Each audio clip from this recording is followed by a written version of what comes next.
పక్కన జమ్మలమడుగులో ఏ హాస్పిటల్లో అయితే రాజశేఖర్ రెడ్డి గారు పుట్టారో, ఏ హాస్పిటల్లో అయితే జగనన్న పుట్టాడో అదే హాస్పిటల్లో నేను కూడా పుట్టా. ఇది నా పుట్టినిల్లు, ఇది నా పుట్టినిల్లు. జగనన్నతో నాకేమీ ద్వేషం లేదు, ఆయనది కూడా నా రక్తమే. కానీ జగనన్న ముఖ్యమంత్రి అయిన తర్వాత మనిషి మారిపోయాడు. జగనన్న ముఖ్యమంత్రి అయినాక పాత జగనన్న కాదు, ఈ జగనన్న నాకు తెలియదు. నేను వైసీపీ కోసం, జగనన్న కోసం నిస్వార్థంగా 3200 కిలోమీటర్లు పాదయాత్ర చేశాను. నా ఇంటిని పక్కన పెట్టి, నా బిడ్డలను పక్కన పెట్టి, నా సర్వస్వాన్ని వదులుకొని ఎండనక వాననక రోడ్ల మీదనే బతుకుతూ నెలల తరబడి 3200 కిలోమీటర్లు నిస్వార్థంగా, ఏ పదవి కాంక్ష లేకుండా నిస్వార్థంగా వైసీపీ నిలబడాలి అని, ఆ రోజు ఆ పార్టీకి ఇంకా ఉనికే లేకుండా పోతుందేమో అని భయపడుతుంటే, ఆ పార్టీ ఆ భారాన్నంతా నా భుజాన వేసుకొని ఒక్కదాన్ని, ఒక్క మహిళ 3200 కిలోమీటర్లు పాదయాత్ర చేశారు. ఆ రోజుల్లో ఏ చెల్లి చేయదమ్మా ఈ త్యాగము అని ఎక్కడికి పోయినా ప్రజలు ఆదరించారు. అంత గొప్ప త్యాగం చేశాం. ఆ తర్వాత సమైక్య ఆంధ్ర కోసం పర్యటన చేయమంటే చేశాం. తెలంగాణలో ఓదార్పు యాత్ర చేయమంటే చేశాం. ఆ తర్వాత బాయ్ బాయ్ బాబు అని క్యాంపెయిన్ రన్ చేయమంటే చేశాం. ఎక్కడ ఏ అవసరం ఉన్నా, ఏ పదవిని కాంక్షించకుండా, నాకిది కావాలి, నాకిది చెయ్యి అని అడగకుండా ఒక సామాన్య కార్యకర్తకైనా పర్వాలేదులే అనుకొని ఆ రోజు అంత త్యాగం చేస్తే, ఈరోజు అదే వైసీపీ పార్టీకి అవేవి గుర్తులేదు. ఈరోజు వైసీపీ పార్టీకి, వాళ్ళ క్యాడర్కు, వాళ్ళ సోషల్ మీడియాకి అసలు నేను ఒక మహిళనని, వైసీపీ పార్టీ కోసం ఎన్ని త్యాగాలు చేశానని, రాజశేఖర్ రెడ్డి బిడ్డనని కానీ, వాళ్ళకి ఇంత మేలు చేసిందానని కానీ ఈరోజు ఒక్కటి కూడా గుర్తుపెట్టుకోలేదు. ఈరోజు మూకుమ్మడిగా నా మీద దాడులు చేస్తున్నారు. సిగ్గు ఎగ్గు లేకుండా, ఉచ్చం నీచం లేకుండా వ్యక్తిగతంగా నన్ను టార్గెట్ చేస్తున్నారు. ఎన్ని రకాలుగా రోజుకొక స్టోరీ చెప్తారు, రోజుకొకరిని ముందుకు తీసుకొస్తాడు, రోజుకొక జోకర్ ముందుకు వస్తాడు, ఒక కొత్త మాట చెప్తాడు. నిన్నైతే ఒకడు ఏకంగా ప్రణబ్ ముఖర్జీ పేరునే తీసుకున్నాడు. ప్రణబ్ ముఖర్జీ ఆయనకు చెప్పాడట, నా భర్త అనిలు సోనియా గాంధీ దగ్గరికి వెళ్ళాడట, ఆయనకు పదవీకాంక్ష అప్పటి నుంచే ఉందట, పదవీకాంక్ష ఉంది కాబట్టి అక్కడ సోనియా గాంధీతో నా భర్త చెప్పాడట, షర్మిలమ్మను ముఖ్యమంత్రిని చేయండి, మేము కాంగ్రెస్ పార్టీని బలోపేతం చేస్తాము, జగన్ను జైల్లో పెట్టండి అని నా భర్త ఆయనకు చెప్పాడట. ఏమైనా అర్థం ఉందా అని అడుగుతున్నాం. ఇప్పుడు ప్రణబ్ ముఖర్జీ గారు లేరు చెప్పటానికి. అలాంటి పెద్ద మనిషి పేరును కూడా మీరు వదిలిపెట్టడం లేదు అంటే అసలు మీ కుట్రలకు, మీ కుతంత్రాలకు ఏదైనా హదుపు ఏదైనా ఉందా? నా భర్తకు పదవీకాంక్ష ఉందా? మాకు పదవీకాంక్ష ఉంటే మా నాన్న అప్పుడు 5 సంవత్సరాలు ముఖ్యమంత్రి, మేము ఒక్క పదవైనా తీసుకోకపోయే వాళ్ళమా? మాకు పదవీకాంక్ష ఉంటే ఒక్క పదవైనా తీసుకున్నామా మేము? మా నాన్న ముఖ్యమంత్రిగా ఉన్నప్పుడు ఒక్క పదవి తీసుకోలేదు కదా. మరి మాకు పదవీకాంక్ష ఉంది అని నేను వైసీపీ కోసం అంత త్యాగాలు చేసి అంత నడుస్తే, పోనీ అప్పుడైనా నేను ఏదైనా పదవి అడిగానా? పోనీ అప్పుడైనా నేను పదవులు అడుగుంటే నాకు పదవీకాంక్ష ఉంది అని మీరు అనొచ్చు. మేము పదవీకాంక్షలు ఉన్నోళ్ళమే అయితే అసలు మీకోసం మేము పాదయాత్ర చేయడం ఏంటి? నా కోసం నేను పాదయాత్ర చేసుకుంటే అర్థం ఉంది, కానీ మీకోసం నేను పాదయాత్ర చేసుకుంటే నాకెలా పదవులు వస్తాయి? అసలు ఇంగితం ఉండే మాట్లాడుతున్నారా? నా భర్త అంట సోనియా గాంధీ దగ్గరికి వెళ్ళాడట. నా భర్త వెళ్ళింది సోనియా గాంధీ గారి దగ్గరికి భారతిరెడ్డి గారితో పార్టీ, మా వదినమ్మతో కలిసిపోయాడు.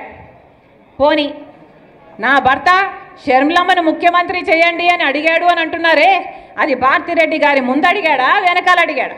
పోనీ దీనికి భారతిరెడ్డి గారు ఏమైనా సాక్ష్యం చెప్తారా? ఏమైనా అర్థం ఉండి మాట్లాడుతున్నారా? పోనీ ప్రణబ్ ముఖర్జీ గారు చెప్పారంటున్నారే, ఆయన ఆన్ రికార్డ్గా ఎక్కడైనా ఈ మాట మాట్లాడా? ఎక్కడా మాట్లాడలేదు. ఆయన ఇప్పుడు చనిపోయాడు, బదులు చెప్పడానికి లేడు కనుక ఆయన పేరు తీసుకుంటున్నారు. పోనీ ఆయన కొడుకు బతికే ఉన్నాడు, ఆయన కొడుకున్నాడు, పోనీ ఆయన కొడుకు చేత అయినా చెప్పించండి మీరు, మీకు దమ్ముంటే, మీది నిజమైతే చెప్తున్న ఒక్క మాట మీరు రుజువు చేసుకోలేరు. ఇష్టం వచ్చినట్లు జోకర్ల చేత, ఎవడి చేత వీలైతే వాడి చేత ఏది కావాలంటే అది మాట్లాడిస్తున్నారే. ఉచ్చం నీచం అవసరం లేదా? ఆడపిల్ల అన్న ఇంగితం కూడా లేదా? వ్యక్తిగతంగా టార్గెట్ చేస్తారా? భీమిలిలో జగన్మోహన్ రెడ్డి గారు ఎన్నికల శంఖారావం పూరించారు. ఆ ఎన్నికల సభ చూస్తేనే అందరికీ అర్థమవుతుంది జగన్మోహన్ రెడ్డి గారు ఎన్నికలకు సిద్ధమయ్యారు అని. కానీ వచ్చిన జనాన్ని చూస్తే జగనన్నని ముఖ్యమంత్రి చేయడానికి క్యాడర్ కూడా సిద్ధంగా ఉన్నారు అనేది ఆ యొక్క మీటింగే అందరికీ కళ్ళకు కట్టినట్టు చూపించింది. ఈ ఆంధ్రప్రదేశ్ రాష్ట్రంలో ప్రజలందరూ కూడా జగనన్న వైపే ఉన్నాం, జగనన్నని ముఖ్యమంత్రి చేయడానికి సిద్ధంగా ఉన్నారన్న విషయం ప్రతిపక్షాలకు కూడా మరి ప్రస్ఫుటంగా అర్థమయ్యేలాగా మీటింగ్ జరిగింది. అలాగే ప్రతిపక్షాలు ఏవైతే నాన్ లోకల్ పొలిటీషియన్స్ ఉన్నారో, హైదరాబాద్ నుంచి వచ్చి జగన్మోహన్ రెడ్డి గారి మీద విషం చెబుతున్నారో వారందరినీ కూడా ప్యాక్ చేసి హైదరాబాద్కు పార్సల్ చేయడానికి ఈ ఆంధ్రప్రదేశ్ ప్రజలు సిద్ధంగా ఉన్నారు అనేది ఆ మీటింగ్ చూడగానే అందరికీ అర్థమైంది. దానిని మించిన మీటింగ్ అనంతపురంలో జరగబోతుందని కూడా గర్వంగా చెప్పగలను. ఎందుకంటే ఈ రాయలసీమ ప్రాంతంలో లాస్ట్ ఎన్నికల్లో, అంతకుముందు ఎన్నికల్లో మీరే చూశారు, అత్యధిక ఎమ్మెల్యేలు ఎంపీలని గెలిపించి జగనన్నకి అండగా నిలిచిన ప్రాంతం. ఈరోజు మరి జగనన్న కోసం జరిగే ఈ మీటింగ్లో అనంతపురంలో మినిమం 5 లక్షల మంది అనేది ఖచ్చితంగా అక్కడికి వస్తారు అన్న విషయాన్ని కూడా గర్వంగా తెలియజేసుకుంటున్నా. ఎందుకంటే ఈరోజు ఈ రాష్ట్రంలో ప్రతి కుటుంబానికి పార్టీ, కులం, మతం చూడకుండా ఆయన చేసిన సహాయ సహకారాలు, అలాగే ఈరోజు జగన్మోహన్ రెడ్డి గారు మళ్ళీ వస్తేనే ఇవన్నీ కంటిన్యూ అవుతాయి, అలాగే ఈ రాష్ట్రం బాగుంటుంది, అభివృద్ధి చెందుతుందన్న నమ్మకం క్యాడర్లో, ప్రజల్లో బలంగా ఉంది. కాబట్టి ఇది సూపర్ సక్సెస్ అవుతుందని కూడా మనస్ఫూర్తిగా తెలియజేసుకుంటూ మా ఎమ్మెల్యేలు, ఎంపీలు అందరూ కూడా ఇక్కడ 7 పార్లమెంటుకి సంబంధించిన వాళ్ళందరూ కూడా వచ్చారు. అందరూ కూడా ఈ సభని సక్సెస్ చేసే విధంగా డిస్కషన్ చేసుకోవటం చాలా సంతోషంగా అనిపించింది.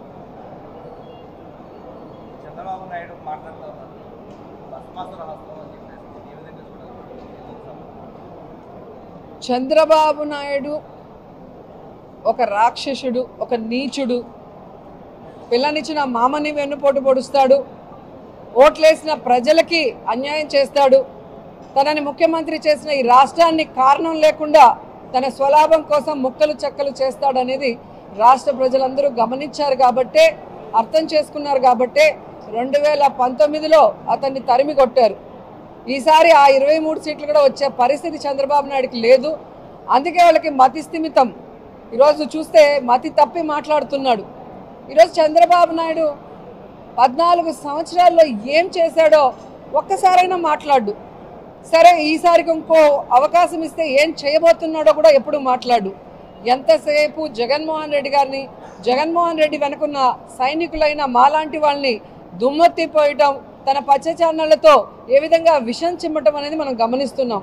కానీ జగన్మోహన్ రెడ్డి గారు తన ప్రతి మీటింగ్లో కూడా తాను ఏం చేయబోతున్నాడు, తాను చెప్పింది ఏం పూర్తిగా చేశాడో చెప్పి, నేను మీకు చేశానని నమ్మితేనే, మీకు అభివృద్ధి కానీ సంక్షేమం కానీ మీ కుటుంబానికి అందిందని నమ్మితేనే నాకు ఓటేయండి అని అడుగుతున్నారు అంటే అది దమ్మున్న నాయకుడి లక్షణం. తాను పని చేశాడు, 100% ప్రజలకి సంతోషాన్ని, అలాగే సంక్షేమాన్ని, అభివృద్ధిని అందించాడు కాబట్టి అంత ధైర్యంగా అడగగలుగుతున్నాడే తప్ప చంద్రబాబు నాయుడు లాగా కుంటి సాకులు చెప్పి తప్పించుకోలేదు. కాబట్టి చంద్రబాబు నాయుడు మాట్లాడే మాటలు ఈరోజు ఫ్రస్ట్రేషన్కి ప్రతీక. తన కొడుకు చేతగాని వాడు లోకేష్, తన దత్తపుత్రుడు ఎప్పుడేం మాట్లాడతాడో తెలీదు. ప్యాకేజ్ ఇస్తే 5 నిమిషాలు తప్ప ఆ తర్వాత కంటిన్యూయేషన్ ఉండదు ఆయనకి సపోర్టు. అలాగే ఇప్పుడు కొత్తగా 4వ కృష్ణుడిని ఎంటర్ చేశారు. మరి ఆవిడ ఈ రాష్ట్రాన్ని ముక్కలు చెక్కలు చేసిన కాంగ్రెస్ పార్టీలోకి ఎంటర్ అయ్యి, ఈ రాష్ట్రానికి ప్రత్యేక హోదా రాకుండా పార్లమెంట్లో తలుపులేసి అన్యాయం చేసిన కాంగ్రెస్లోకి ఎంటర్ అయ్యి, రాష్ట్రంలో, కేంద్రంలో కాంగ్రెస్ 2 సార్లు అధికారంలోకి రావడానికి కారణమైన రాజశేఖర రెడ్డి గారి పేరుని ఆయన మరణించిన తర్వాత ఎఫ్ఐఆర్లో రాసి అవమానించిన ఆ కాంగ్రెస్ పార్టీలోకి ఎంటర్ అయ్యి, ఆ వైఎస్ఆర్ గారి కుటుంబాన్ని ముక్కలు చెక్కలు చేసి వైఎస్ఆర్ కొడుకుని కారణం లేకుండా ఏ విధంగా అన్యాయంగా తప్పుడు కేసులు పెట్టి జైల్లో పెట్టిన ఆ కాంగ్రెస్లోకి ఎంటర్ అయ్యి స్వలాభం కోసం జగనన్న మీద విషం చిమ్ముతూ ఈ రాష్ట్ర ప్రజల్ని అవమానిస్తుంటే ఏ విధంగా వాళ్ళని ప్రజలు నమ్ముతారు, వాళ్ళకి ఓట్లేస్తారో ఒకసారి ఆలోచించండి. కాబట్టి పక్క రాష్ట్రాల్లో ఓట్లు పెట్టుకొని పక్క రాష్ట్రాల్లో కాపురాలు చేసుకుంటూ పక్క రాష్ట్రాల్లో కోవిడ్ సమయంలో హ్యాపీగా సేఫ్గా ఉంటూ ఎలక్షన్స్ వస్తే సంక్రాంతి వస్తే డూడు బసవన్లు వచ్చినట్టు ఆంధ్రప్రదేశ్కి వచ్చి జగన్మోహన్ రెడ్డి గారి గురించి అవాకులు చవాకులు పేలితే జనాలు వీళ్ళందరినీ కూడా తొందరలో హైదరాబాద్కి కట్టగట్టి పార్సిల్ చేస్తారని కూడా ఈ సందర్భంగా తెలియజేసుకుంటున్నా. జగన్మోహన్ రెడ్డి గారు మంచి వ్యక్తి, మనసున్న వ్యక్తి కాబట్టే తన టైం అంతా కూడా ప్రజలకి సర్వీస్ చేయడానికి, సంక్షేమం అభివృద్ధి చేయడానికి ఉపయోగిస్తున్నాడు తప్ప ఇలాంటి వాళ్ళ మీద ఆలోచిస్తే వీళ్ళెవ్వరు కూడా ఈ ఆంధ్రప్రదేశ్లో అడుగుపెట్టే అవకాశం కూడా ఉండేది కాదు అని కూడా ఈ సందర్భంగా తెలియజేసుకుంటున్నాను.